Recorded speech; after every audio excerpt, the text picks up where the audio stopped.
राधे राधे दोस्तों। अंतर्राष्ट्रीय स्तर पर पर्यावरण संरक्षण और समाज सेवा पर कार्यरत अंतर्राष्ट्रीय पर्यावरण मित्र बहुउद्देशीय संस्थान भारत की 5वीं वर्षगांठ तथा हिंदी साहित्य बहुउद्देशीय संस्थान की प्रथम वर्षगांठ पर सभी संगठन के सदस्यों को मैं नूतन नवल तहे दिल से शुभकामनाएं और बधाई देती हूँ। साथ ही संगठन के संस्थापक अंतर्राष्ट्रीय अध्यक्ष आदरणीय श्रीमान देवा तांबे सर को जन्मदिन पर बहुत बहुत बधाई देती हूँ। सर, आपको 30वें जन्मदिन की बहुत बहुत हार्दिक शुभकामनाएं। कुछ चंद पंक्तियों से प्रेषित करना चाहती हूँ कि यूं ही मुस्कुराते रहें आप, यूं ही मुस्कुराते रहें आप, उदासी चेहरे पर कभी आए ना। हर दिन एक नया कदम हो आपका, हर दिन एक नया कदम हो आपका, कामयाबी में कभी कोई बाधा आए ना। मैं नूतन नवल, राष्ट्रीय सेक्रेटरी अंतर्राष्ट्रीय पर्यावरण मित्र बहुउद्देशीय संस्थान भारत, राष्ट्रीय पर्यावरण महाकाव्य प्रतियोगिता में दिए गए विषयों पर कुछ दोहे और मुक्तक और एक रचना आप सभी के सम्मुख रखूंगी और थोड़े कहे शब्दों को सार्थक कीजिएगा और समझिएगा कि मैं छोटी बातों में बहुत बड़ी बात कहना चाहती हूँ, आप सभी के सम्मुख लाना चाहती हूँ। तो मैं अपने पंछियों के लिए, अपने पक्षियों के लिए एक दोहा रख रही हूँ, सुनिएगा। उड़ती पंछी कह रहे दे दो थोड़ी छाँव, उड़ते पंछी कह रहे दे दो थोड़ी छाँव, मत काटो तुम शाख को नहीं मिलेगी ठाँव, नहीं मिलेगी ठाँव। धरती की शोभा वृक्षों से ही है, तो एक दोहा वृक्षों के लिए रखती हूँ कि धरा सुसज्जित है तभी वृक्ष रहे हर ओर, कूके कोकिल बाग में नाच रहे हो मोर, नाच रहे हो मोर।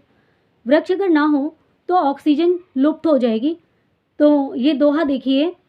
नग नदियाँ और झरने हैं धरती की शान, नग नदियाँ और झरने हैं धरती की शान, प्राणवायु मिलती तभी हो वृक्षों का मान, हो वृक्षों का मान।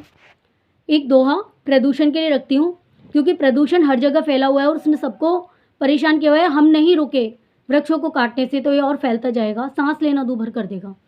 अगर प्रदूषण ना रुका है विनाश चहुं ओर, अगर प्रदूषण ना रुका है विनाश चहुं ओर, जाने कब ये तोड़ दे सांसों की अब डोर, सांसों की अब डोर। एक मुक्तक रखती हूँ सभी के सामने। कोई काटे जो शाखों को तो वृक्ष भी सिसकते हैं, हमें फल फूल ये देते और सांसें भी देते हैं, इन्हीं से है सुरक्षित हर धरा का एक कोना अब, इन्हीं से है हर एक कोना सुरक्षित इस धरा का अब। वृक्षों से हम सुरक्षित हैं, यही जीवन भी देते हैं, वृक्षों से हम सुरक्षित हैं, यही जीवन भी देते हैं। एक और मुक्तक रखती हूँ कि हरी भरी हरियाली से ही जीवन नैया होती पार, हरी भरी हरियाली से ही जीवन नैया होती पार, हरियाली यदि ना रहने दें हो जाए जीवन बेकार, तार तार हो जाए सृष्टि, तार तार हो जाए सृष्टि, मिट जाए अस्तित्व धरा का, तार तार हो जाए सृष्टि, मिट जाए अस्तित्व धरा का, पहल अगर हमने ना की तो हो कैसे सबका उद्धार, पहल अगर हमने ना की तो हो कैसे सबका उद्धार। एक कहानी, एक रचना के माध्यम से आप सभी के सम्मुख रख रही हूँ कि दास्तां एक वृक्ष की, एक धूप की, एक छाँव की। ये कहानी हर वृक्ष की अनकही एक आह की। वृक्ष हमसे कुछ नहीं कहते, लेकिन हमें समझनी चाहिए उनकी बात। तो ये कहानी हर वृक्ष की अनकही एक आह की। एक पथिक जो चल पड़ा यूं काटने एक वृक्ष को, एक पथिक जो चल पड़ा यूं काटने एक वृक्ष को। हाल बुरा गर्मी से था और धूप में वो लाल था, बहुत ही बेहाल था। चलता ही जा रहा था, खुद से ही बड़बड़ा रहा था। चलता ही जा रहा था, खुद से ही बड़बड़ा रहा था। जल कहीं नजर आया नहीं।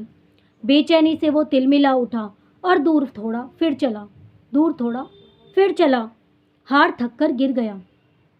जब उठा अचेतना से, पास कोई था नहीं, था केवल वह वृक्ष ही। काटने जिसको था वो चला, जिसे काटने जा रहा था वो उसी के नीचे गिर गया। आगे देखिए फिर। देख फिर उस वृक्ष को, आंख से आंसू गिरने लगे। काट देता पहले ही यदि मैं अभागा इस वृक्ष को, तो कौन बचाता जिंदगी, फिर कौन बचाता मुझको। आज से मैं प्रण लूं, वृक्ष काटूंगा ना कभी, वृक्ष लगाऊंगा सदा इस पावन धरा की, इस पावन धरा की हरियाली को बचाऊंगा सदा। अगर धरा वृक्षों से रहेगी सुशोभित, तो पीढ़ियां बच जाएंगी, ना बीमारी आएंगी, ना देश को पिछड़ाएंगी।